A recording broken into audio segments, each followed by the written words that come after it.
Nintendo is known to make some of the most amazing first-party exclusive games ever created. The Legend of Zelda, Super Mario, Metroid. The latest entries in each of those game series have gone on to be the most acclaimed games in the last several years. Nintendo's first-party games definitely kickstarted the Switch's success initially, but it was the indie games that really helped push the success of the Switch over time. The role that the eShop played and limited physical releases of indie games that caught the attention of collectors and gamers alike all helped really propel the Switch, which became known as the ideal platform to publish and play independent games.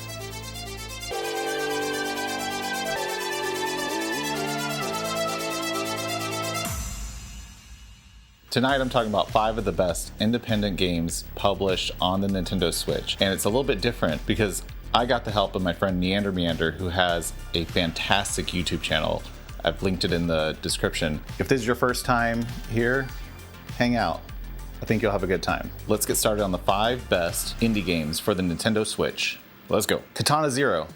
Probably one of my favorite games ever made. It's a 2019 neo-noir action platformer. It's bloody, it's brilliant. It's bloody brilliant. Developed by ASCII Soft. The gameplay mechanic is that it's a single hit death. You get touched, you're dead. And you start over that specific room. The stages are very, very compact, and so you don't have to accomplish a lot to complete and move on to the next one, but you die over and over and over because you have to time everything. It's a very, very fast-paced game. You get a bullet time mechanic that counts down, and you can deflect bullets with your katana. You can grab objects and throw them at people. What's cool is the perspective is like you're watching security tapes in VHS format. When you're picking your level, you actually put in the VHS tape for that level, and if you die, it rewinds the tape. And then if you complete that stage, you get to watch back the security footage of your playthrough. The story is a little bit odd and kind of tough to follow if you're not paying close attention. You play as Subject Zero. As you play through, you learn a little bit about your history and why you lost your memory and what happened during the Cro-Mag Wars. There's drugs, blood, multiple endings. I even made the mistake, I was playing on stream last year and I made the mistake of making a bad choice and rolling credits only halfway through the game. There's plot twists, intense boss battles, and did I mention blood? I love this game so much that I have a massive poster up there. Also, the soundtrack is amazing. I bought it on vinyl. I bought the game for I think $4 on the eShop. I paid like $44 for the vinyl, and I cannot get enough. The soundtrack is like this electro synthwave industrial.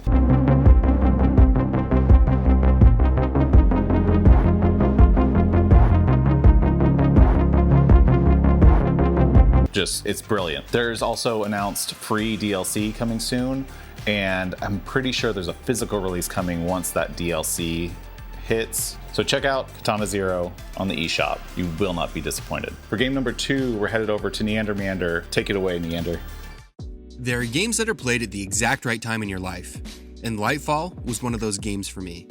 It's the indie game that got me sold on indie games in general. I had played other indie titles like Cuphead and Owlboy, which are both great, but they didn't give me that feeling I get with games I can't wait to get back to. A thought that lingers in front of all my other thoughts, a yearning that makes me want to get back into the game. Which is exactly how I felt when I played Lightfall. It has everything I look for in a good platformer. It's fast-paced, has fantastic art direction, amazing controls, and great music. Starting with the art direction, the visuals are stunning. The foreground is cast in shadows, which creates beautiful silhouettes. The backgrounds are also made up of layers and layers of silhouettes. The light sources in each stage are often the most detailed portions of the graphics. The lighting blended with fog and particles creates the mood and atmosphere of each level, much like Limbo, Inside, and these levels from the newer Donkey Kong Country games. There are 2 main characters, the character you control and a wise old owl. The character models are very simple, small, silhouetted figures with bright white lit up eyes. The owl also has a mustache, which makes him look very wise. If you've dabbled in the Legend of Zelda series, specifically Ocarina of Time or Link's Awakening, you'll be used to frequent visits from wise old owls. This version of the owl is the narrator, so he'll be there for the entirety of the game. I enjoyed his narrations and commentary. Eventually, I gained a camaraderie with the owl. I felt like we had to take this fight on together, that we were the only ones that could get through it. The controls in Lightfall are a definite highlight to the gameplay. Not only is it fluid and easy to control, they are ultra responsive, which is huge for a platformer. The character is floaty, but I appreciated the extra time to think as the camera is pulled back quite far, making him very small on the screen. I don't think I ever blamed the game for an accidental death. I hold the original Donkey Kong Country games as the standard for platformer controls, and the way they feel is just about as good as it gets. This game is right up there with them. Lightfall does something new and different. I've never seen anything like what they've implemented into this game. The main character has the ability to control a block called the Shadow Core, which he can summon from thin air to create platforms to get to higher areas. When you jump, with another press of the jump button, a block will appear underneath the character. You can do this for 4 successive jumps. You also control the block to deflect beams, control a boat, operate machinery, create platforms from sparkles in the air, and throw as a projectile. This new mechanic is a game changer. I had so much fun running through the levels creating platforms to get to different areas, or just trying to get as high as I could and jump down. Lightfall is a game that shines like a gem in the shadow of massive giants.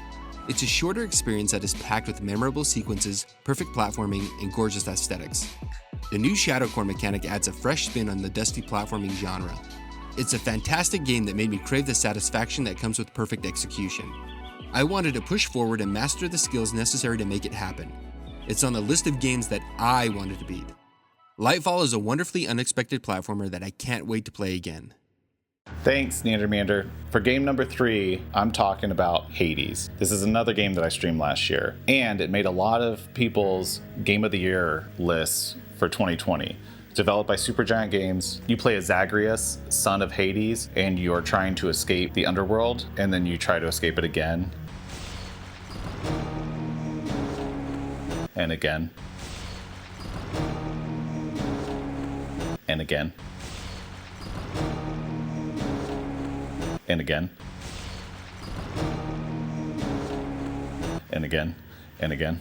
And again. Yeah, it's a roguelike dungeon crawling hack and slash game. The combat is massively satisfying. So every run you collect treasures, you can use those to upgrade, unlock new weapons, you get permanent upgrades, and then little things that make the next run a little bit easier. Each biome looks completely different, and there's individual stages that you have to clear. You get that stage's reward, and then usually you get a choice of what stage to go next. And then as you progress through each run, you upgrade your weapons and abilities, and you get boons from the gods that are helping you escape because they're on your side because they don't really like Hades. And then after you die, you wake back up and walk out of the river Styx into the house of Hades, and the story progresses. You can even decorate. So eventually you'll unlock all 6 weapons, but we all know that the shield is the best weapon, right? And if you didn't know, I do a podcast called the TYCAST every Thursday at 9 p.m. Eastern, and we did a Halloween episode, and I, by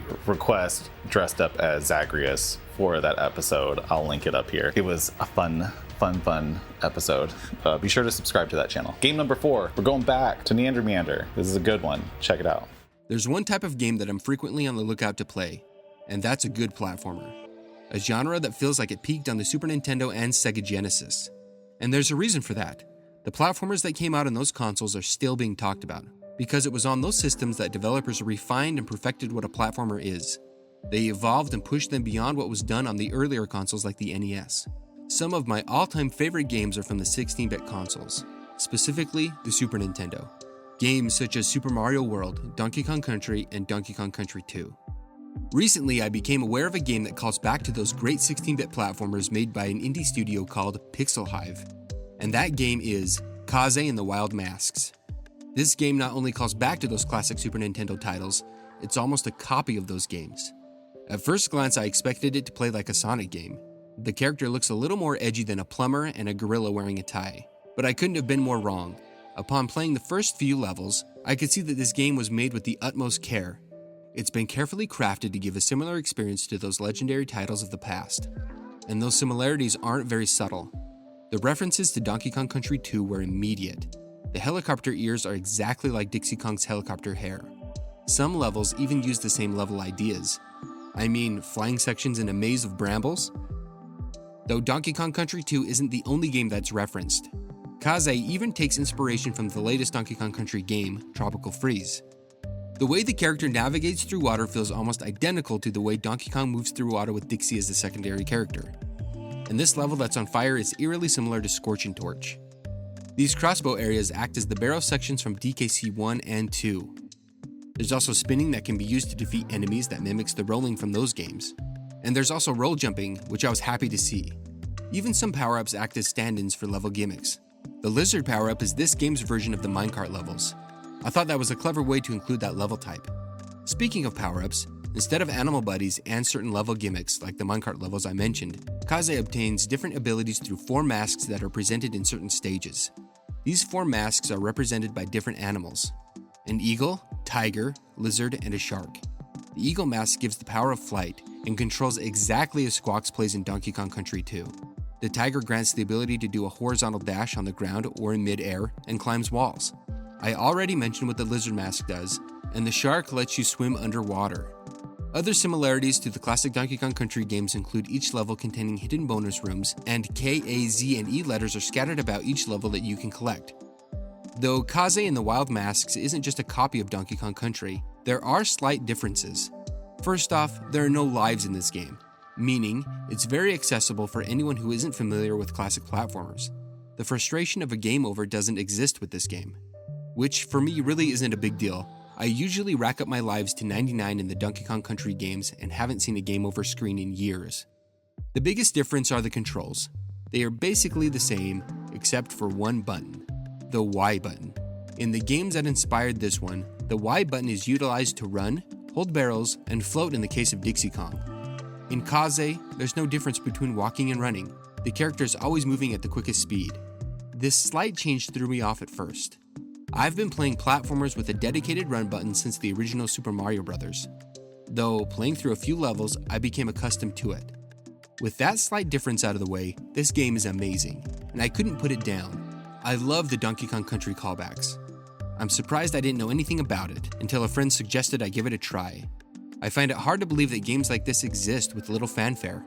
I'm glad indie developers are keeping the spirit of these games alive. Even though Nintendo is still making 2D side-scrolling Mario games, there's a difference between these two groups.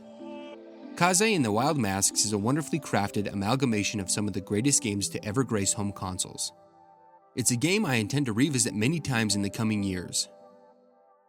Thank you again, Neander Meander, for providing insight into those games. It was a pleasure having you. If you're not already subscribed, be sure to check out Neander Meander's YouTube channel. And check out his latest video, which features me, and we're talking about the best ported games on the Nintendo Switch. You have to see what I picked. The 5th game on the list of best indie games on the Nintendo Switch. This one's a personal favorite of mine, and it's not everyone's cup of tea, but it goes to What Remains of Edith Finch. It's a game that I think a lot of people overlooked because it's not a traditional game. It's more of a, people consider it a walking simulator, but it's more than that. You go through these experiences and there's like minimal gameplay. It's mostly story driven, but it's so rewarding and the story unfolds so beautifully. It's a traumatic game. There's a lot of death in a lot of very intense ways. Just a fair warning, if that's something that can affect you negatively, you might want to avoid it. So What Remains of Edith Finch is a 2017 adventure game developed by Giant Sparrow and published by Annapurna Interactive. So the player travels to the Finch family's large and funky house in Washington State, and you have Edith's diary with you, and you explore the house, you explore all the rooms, which have kind of become shrines to all the past family members. And essentially Edith's mother believed that the family was just cursed, that everyone except for one person of each generation would die. As you explore, you go through these flashback experiences. It's over several different generations, so you'll go back in time and see what these people are going through. And I don't want to spoil too much, but it's a beautiful game, it's a haunting game, it's a really moving game. It's not long at all. I think you can get through it in like 3 hours. There's not a whole lot of gameplay mechanics. There's no challenges, you don't die. Well, I mean, you don't die in the sense of the video game sense. It's something I feel like everyone should experience because it's so different from the games that we typically play. Now, I know there's a bunch of games that probably people would consider better than these games. And I have to say that my backlog is pretty extensive right now. Other games that are on my list to play that I know could potentially be on here are Celeste, Golf Story, Dead Cells, Bastion, and then another one that I had on here was Hollow Knight, but I'm playing it right now because on the TYCAST podcast, we have a video game book club where each month we pick a game and we all play it. And right now, we're all playing Hollow Knight. Get in on that. We're about to pick another game in a few weeks. Although Hollow Knight's really hard and really long, and I'm not a huge fan of Metroidvania games, so that's a struggle that I'm dealing with. Come struggle with us. Now, two other games that I also have on this list that I never quite got into that I've played are Stardew Valley. I get what is so awesome about Stardew Valley. I just haven't gotten the itch to play more than I did. I think I put in three or 4 hours into it, and I just never came back to it. Also, it was a previous video game book club pick that I nominated, and it was Crypt of the Necrodancer. I love the game. I love the music. It's just so damn hard, and I fell off of it during the book club. But yeah, it's a great game. It's really cheap. Pick it up on sale. It's fun if you like music and you move to the beat, but it's a very difficult game. What games are your top 5 indie games on the Switch? There's so many indie games on the Switch. I can't believe we had to nail it down to these 5. I want to thank again Neander Meander. Go subscribe to him and let me know in the comments what the biggest omission you feel like was. I'll be back soon. I have a lot of videos in the works, so stick around. Cheers. I remember the first time I played the original Tony Hawk Pro Skater. Tony Hawk's?